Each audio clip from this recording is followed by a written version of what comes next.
This is the Thirsty Thursday podcast, presented by Lumberland Co., home of the official Bat Mug. Featuring today's guest, Nancy Newell.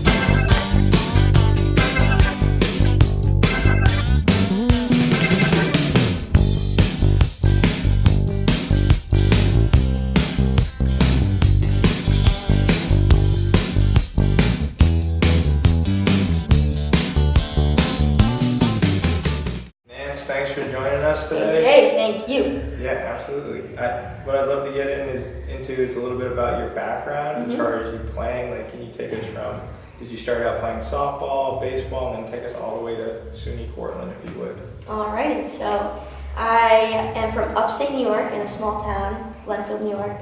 There's more like cows than there are people. Yeah. I think I graduated with 62 kids in my high school class. Awesome. How many were on your team? I think we had 13 or 14 Nice. girls. That's great. It was a tight group.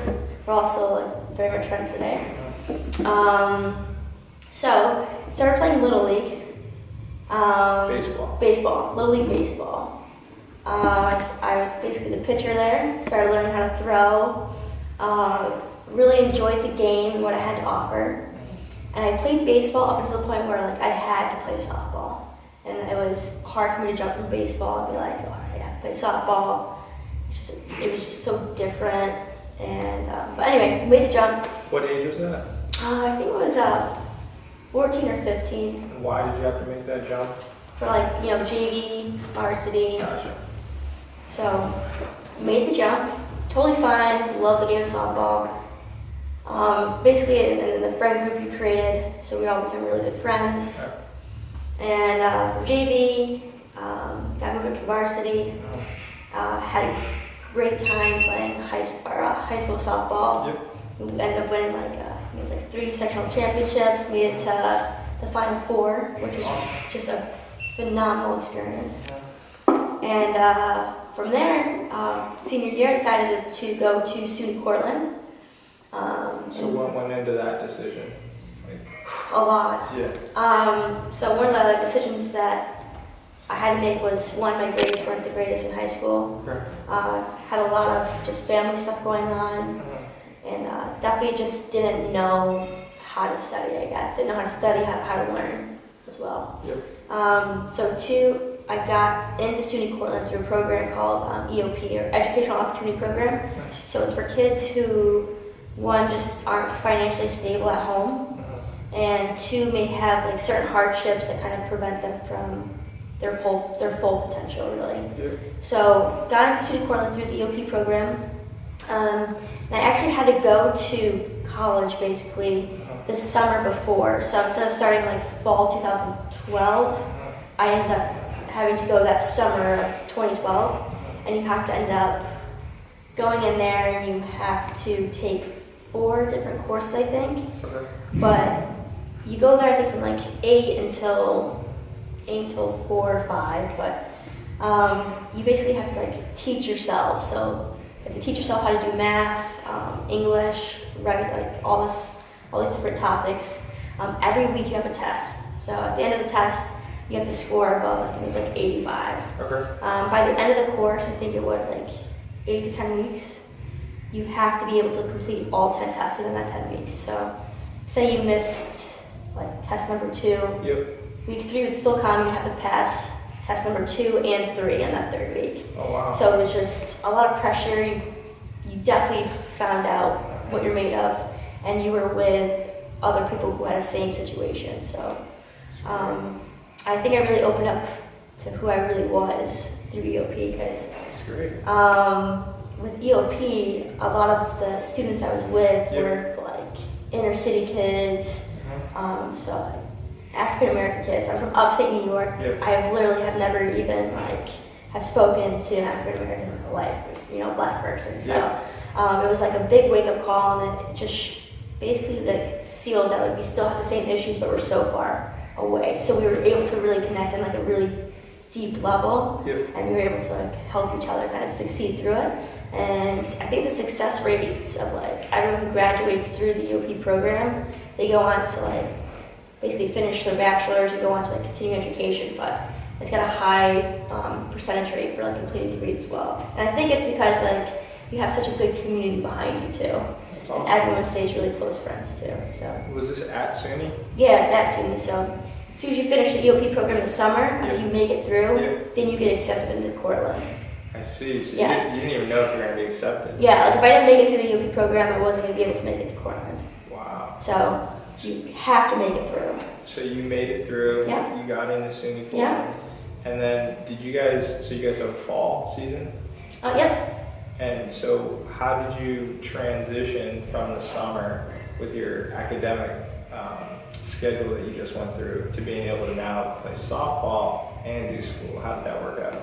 I just kind of just worked actually. So fall ball only had like they had like one tournament day. So yes, they had like certain practices, but EOP prepares you really well. Yep. So you know where all the buildings are on campus before all the other freshmen do. You know how to get around, you know the bus routes, you know kind of what the workload is going to be like because you basically have already done a semester of college before you even get to college, which was nice. So I didn't feel like I struggled at all or it was a tough transition. It was really fun and interesting, and I was able to like mesh some of my EOP friends with like my softball friends. So kind of joining two different groups of people together, I think was really neat. So academics wasn't really a tough transition because of what you experienced in the summer. Was there anything specific that you think was difficult transitioning into college from high school? I don't think so. I think a lot of it was kind of sealed through EOP. Awesome. I mean, it was like my first time really like away from home, so like learning how to like cook your own food and like do your laundry and just like basically taking the first steps to being an adult, I would say. And a lot of lessons were just learned by doing and watching other people. But yeah. That's awesome. Is SUNY Cortland small or is it a bigger school? I'd say it's like a smaller school. I think it's got like 5,000 or so students. But the campus is getting bigger since I was there. So they'll have like an upper and a lower campus. They just added a big like recreational building, which is really cool. So did you major in exercise science there? So I started off with like athletic training because I was thinking I wanted to do something where I'd be like with the athletes, but I really love like the nerdy anatomy stuff. Okay. So did my first few semesters like as an athletic training major. Then we started getting into you have to take more like you have to schedule out time really to observe certain teams, sit there. Yep. And what I realized was it just wasn't for me. I didn't like the idea of like having a schedule that was so like flip or flop every 2 seconds. That was basically the main reason. And also you didn't really get to have a chance to really connect with all the athletes because not many people actually get hurt like during practices. Right. And if they do, they get hurt, you take care of them, yes, you make a connection with the athlete, but then they're kind of like, they're gone. Right. So I wanted something on a more personal level. So then I thought maybe thinking of something more like cardiac rehab or something in that field. So I decided to major in exercise science. And thought I wanted to go in that direction, but when I went to go observe, it was just like these older people on like treadmills who have had like heart attacks or strokes. It was kind of really sad, and I'm a very like outgoing person, so it kind of like dampened my personality, and I was just like, this isn't me. So then I did my first like strength conditioning internship at Game Changer Strength Conditioning, which is in Mount Sinai, New Jersey, or was. I believe they moved. Okay. But that there, I had the head person there was Joe Meglio. Okay. So got introduced to him through John Gagnon, who was a powerlifter. He basically came to SUNY Cortland, did a few seminars, the time I met him, and then got an internship. That's awesome. But basically the internship was a nice like stepping stone for me. So I was able to work with like a bunch of like little kids. I was learning basically how to like just communicate and just be a good human, create conversations, and just like make people smile, watch them like set goals, reach goals. And from there I was like, wow, this is like something I really love to do. And personally myself, I love lifting. I love the culture of it. I love what it teaches you. Yep.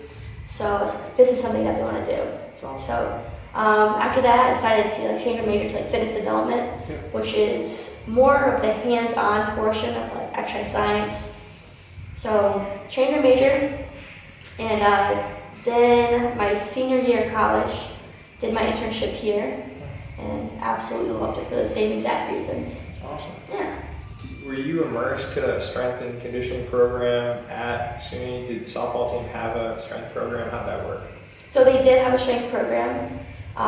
It was, I think, put together by Justin Comp, so he's the head strength and conditioning coach there. Okay. So that was kind of like my first glimpse into it, but didn't get too serious into it. I actually got really into powerlifting from a previous Cressey intern, Ryan Brennan. Nice. So Ryan called me over. He's like, "Hey, you should come and lift with me." And he's like, "I see that you love sports, you like lifting. Let's just try this out." So he was like one of the first people to put a barbell on my back and teach me how to deadlift. So I kind of just found he basically found me, which is a good person to learn from because he's learned all the stuff here from Cressey and kind of brought it over, taught me the methods, and just really practicing. But that's kind of how I started. That's awesome. Yeah. So did strength training play a role for you when you were playing softball? Whether it was at SUNY, and then if you want to go back to even high school, did you do any strength training in high school? We did. Nice. We did. Chris Villier actually got his hands on some SUNY Cortland strength programs. Nice. And the whole team would go in there together, and we had this big graph on the wall, and it had all of our names on it. And it had 10 weeks before the first game, and you could really see who was putting in work and who wasn't. Awesome. And we basically created a calendar of a liability. So I would go in there and the only person who really could put an X on there was the coach. So Mr. B would be in there. He'd go, "All right, Nancy was in here on this day, getting work in, put a little X up there." And then after that, we started getting clans of people in. So it'd be all right, all infielders are going in, getting a lift on. The outfielders started getting the clan on. And eventually, probably 3-4 weeks into the season, everyone was in there after school lifting. And so I think that definitely helped our success in our high school team, just because everyone was lifting together, learning together, having fun, lifting weights, So I definitely saw huge improvements, for sure. And in college, did it play a role at all? Was it real consistent? Was it similar? Did it build camaraderie? What role did it have? I'd say definitely camaraderie, for sure. Especially on days where it's team lifts. That's definitely a big camaraderie days. Just overall, it's just kind of hard to organize strength training too from an individual standpoint, because if you have someone who's a biology major, right, they're going to have a lot more classes that have labs, and labs take longer to do. So some workouts that kids might have to do on their own or something like that. But the strength training in general just helps literally every aspect of life. Yeah. So do you want to talk about now that high school, college, you're at SUNY Cortland, now you're at Cressey Sports Performance as a full-time strength coach. Yeah. What's some of the stuff? I know that you have a softball background. You see softball players come in here. Is there anything specific, when you talk about making softball players stronger, or is there any sort of implementation that you see going on? Is there anything you really want to talk about as far as softball strength industry? Yeah, first things first is just mindset. I would say, that's the first thing. A lot of players come in. Sometimes they're kind of banged up, basically just based on the season. They just get overused, overabused, and it's hard for a 15, 16-year-old to be "Hey, my shoulder hurts. Take me out of the game, coach." When they're their ace pitcher and they need them to ride into the season. So you got your coach relying on you, everyone on the team, your parents, the parents. It's just a lot of pressure, I think, for kids to have a good relationship with their coach. So you think that's important for them to be able to communicate? Obviously, it's at the end of the day, it's the person's, what they end up wanting to do with their body, but what type of feedback do you give somebody for that who's hurting, but the team needs them? Yeah. What input do you have there? I would say you just gotta really just say it. really. If you say something and it's on the table, then like they're just gonna have to respond back. Right. Like if you keep it hidden, like no one knows you're in pain, no one knows you're hurting, you know, only you know that. So it's important for players to just like say what they're feeling.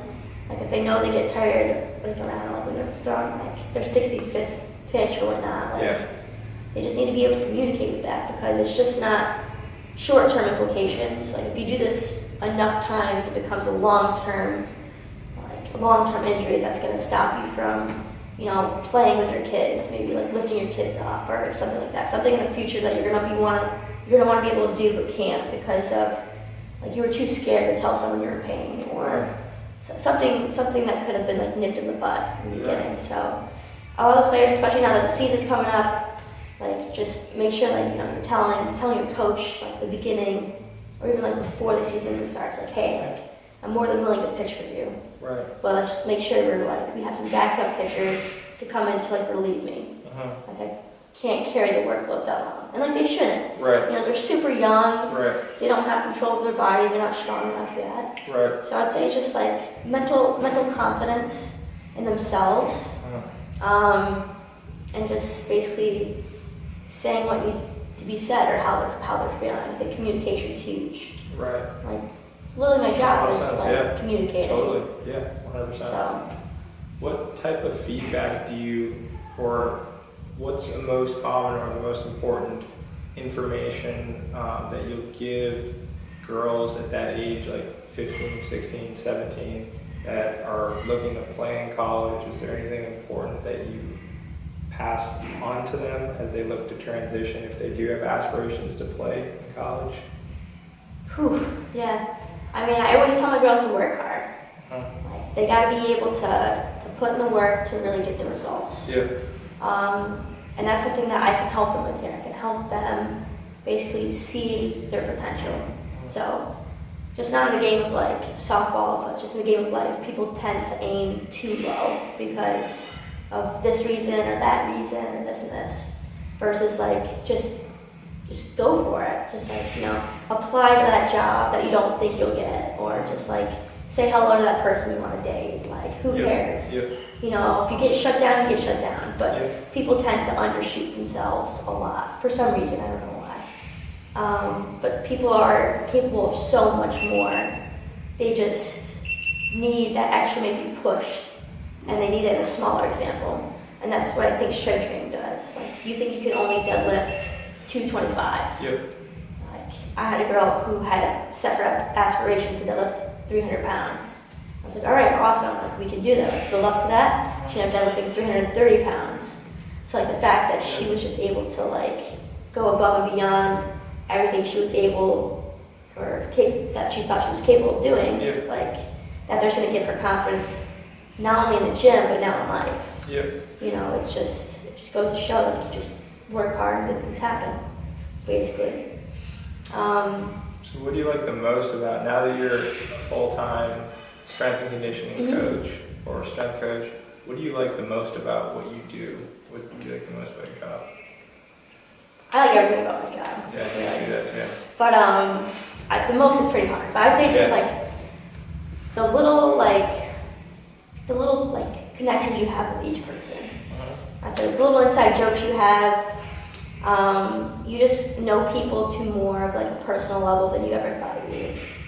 Than you ever like thought you could connect with someone, basically. So like, yes, you're their coach, but like you have the idea that like what you say to them matters, and they really take it to heart.